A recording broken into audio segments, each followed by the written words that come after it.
পদ্মজা উপন্যাস পড়তে গিয়ে কখনো মনের অজান্তে হেসেছি, কখনো বা অঝরে কেঁদেছি।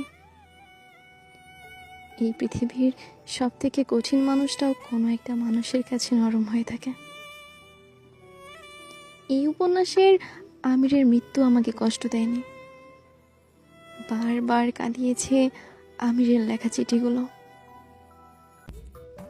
আমিরের শেষ চিঠি, প্রিয়র চেয়েও প্রিয় পদ্মাবতী, এত অমিলে কেন হলো মিলন? কেন কালো অন্তরে ছড়িয়ে দিলে ফুলের সুবাস? আমাকে ধ্বংস করার কি অন্য কোনো অস্ত্র ছিল না? এমন কঠিন কষ্ট কেন দেওয়া হচ্ছে আমাকে? তোমার ব্যথায় আমি দগ্ধ হচ্ছি। তোমার কান্না, তোমার আর্তনাদ আমার মস্তিষ্কের প্রতিটি নিউরনকে কাঁপিয়ে তোলে। মনে হয় মাথার ভিতর পোকারা কিলবিল করছে, বিচ্ছেদের বিষাক্ত ছোবলে নীল হয়ে যাচ্ছে। আমাকে বাঁচাও।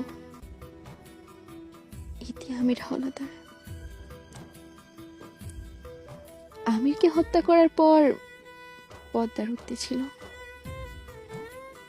ক্ষমা করো পৃথিবী, আমি তাকে ঘৃণা করতে পারিনি, তাকে আমি নিষ্ঠুর মৃত্যু দিতে পারিনি। যার হাতের 5টি আঙুল আমার নির্ভরতা, যার বুকের পাঁজরে লেগে থাকা ঘামের গন্ধ আমার সবচেয়ে প্রিয়, যার উষ্ণ ঠোঁট আমার প্রতিদিনের অভ্যাস,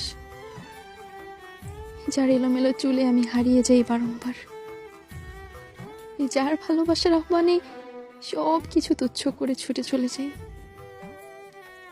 যার মিষ্টি সোহাগে অন্য জগতে হারিয়ে যায়। তার কষ্ট আমি কি করে সহ্য করি? লোকে বলে স্বামীর বা পাঁজরের হাড়ে স্ত্রী তৈরি। তাহলে যার পাঁজরে আমার সৃষ্টি, তার আর্তনাদ কি করে শুনি? এই কঠিন কাজ আমার পক্ষে সম্ভব হয়নি।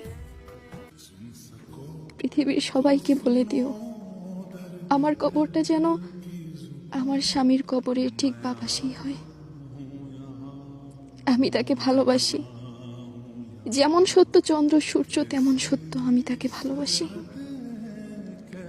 আমি তাকে ভালোবাসি।